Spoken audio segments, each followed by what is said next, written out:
Markham Productions proudly presents the audio version of Ierlyn and the Canyon of Thorns, written by Ian Michael Markham, audio generated by 11 Labs. This story is part of a series of short stories written in the Tales of Eon series. Each short story is meant to be read in isolation with no prior reading necessary. There are many stories that have come out of the Canyon of Thorns, and many of them seldom inspire hope or courage. This story, however, is a very notable exception. From out of those dark and twisted depths of those viney, thorn-filled caverns packed to the brim with beasts most foul, you never would have guessed that a prophet, quite a small prophet at that, a little girl just under 10 years of age, would have been able to navigate miles upon miles of rock and beasts and emerge on the other side not just a survivor, but a champion. A small champion girl that would go on to define the ways and culture of the people to the center northwest of Eon. In order to tell this story properly, we must not look at the Canyon of Thorns for what it became. Rather, we must beckon back to what it was. Although you would have to go back quite a ways before you could find anything substantive of the canyon, before it became the desolate labyrinth of pain and misery. Indeed, the story of the Canyon of Thorns goes back almost as far as a story can be told.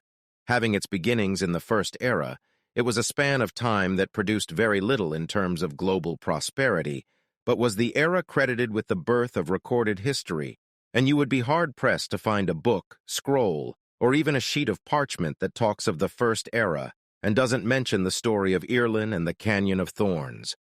For it was truly a gripping tale, one of strife, struggle, and eventual triumph of Ierlyn, the survivor of the canyon and the matriarch of her people. Part 1. The Canyon. It was year 37 in the Wandering Era, the first era ever recorded. The sun shone brightly and would grace all those who inhabited the canyon.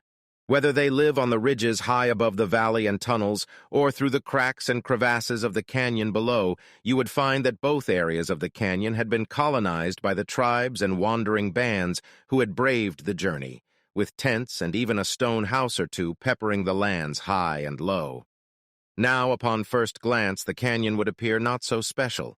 In fact, one might be a tad overwhelmed by the canyon's size and terrain, for it was a truly ginormous swath of land.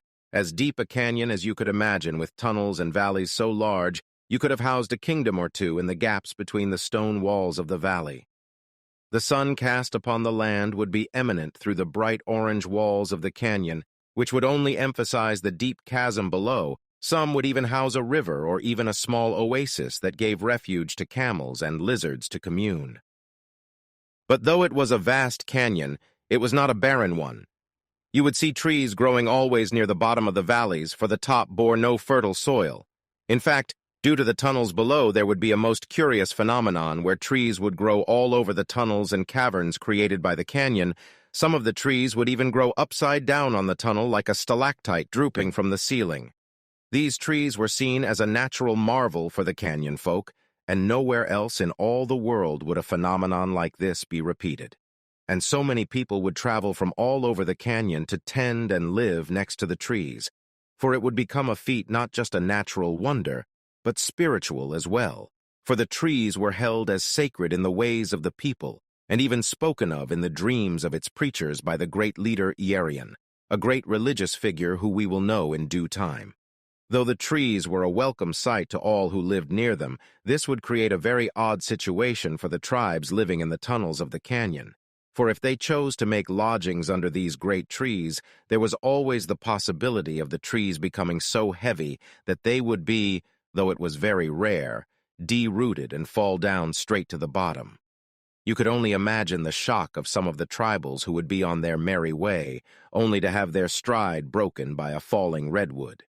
It is also why living in an open valley in the canyon was seen as preferable to a tunnel, for the villages in the center of the valley would be spared from any falling trees. It was such a noticeable fad among the people of the canyon that it inspired many sayings and phrases such as, "When there's whistling in the canyon, best to have quick feet," or, "When you live in a treetop tunnel, you can be one of two things, flat or warm."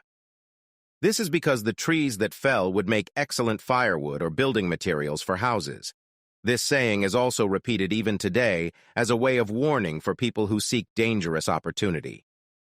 There was one village in the canyon, however, that was the largest of all the other tribes, a tribe located almost in the direct center of the canyon, the town of Knox. The town of Knox was larger and more densely populated because it served as the hub of trade for the rest of the canyon dwellers.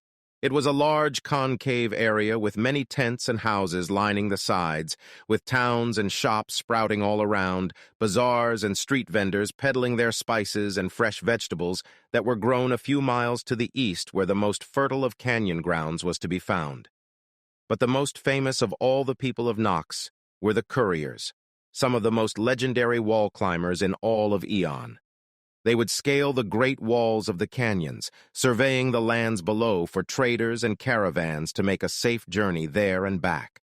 Some couriers would even take whole loads of goods on their backs and navigate the great walls and valleys on foot without missing a beat.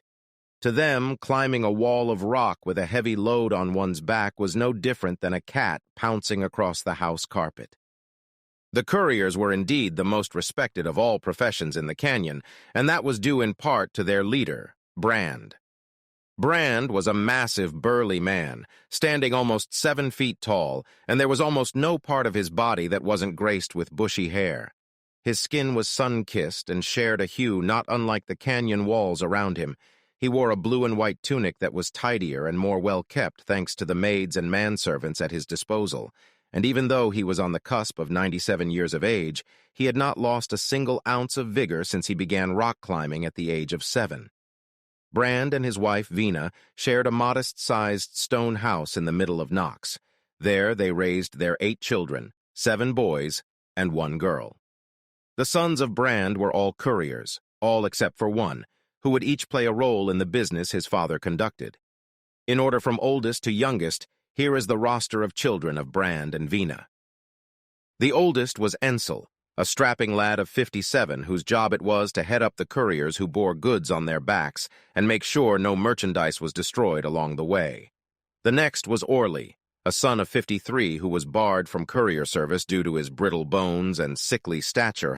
However, he was one of the most useful of Brand's boys, serving as a dispatcher of couriers, plotting trade routes, and organizing courier bands to take on the deliveries all over the canyon.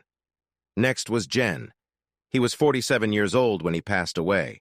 He was another trader who moved goods on his back, but there was a heavy rain on his trade route, and Jen was more of a reckless boy.